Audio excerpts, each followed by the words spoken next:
Hello everyone, তোমাদের সাথে আজকে আমি দুপুর থেকে রাত অবধি কী করি সেটাই শেয়ার করি। দুপুরে লাঞ্চ করার পর এখানে ফল কেটে নিয়েছিলাম, লেবু, নাশপাতি, শসা, বেদানা, একটু গোলমরিচ আর নুন ছড়িয়ে। তারপরে সন্ধ্যাবেলায় মেয়েকে পপকর্ন বানিয়ে দিয়েছিলাম, ও একটু বলছিল খাবে, তো সন্ধ্যাবেলায় ওকে এটাই বানিয়ে দিয়েছিলাম। তারপরে আমি একটু জুস খেয়ে নিয়েছিলাম।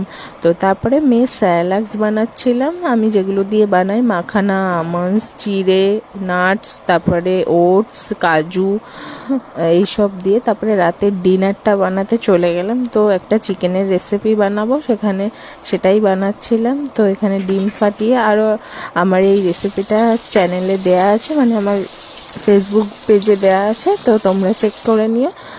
খেতে ভীষণ ভালো হয়েছিল। তো এখানে এই চিকেনের ইসেগুলো ভেজে তুলে নিচ্ছিলাম, তারপরে এই ক্যাপসিকাম, পেঁয়াজ যা যা ছিল এগুলো মিক্স করে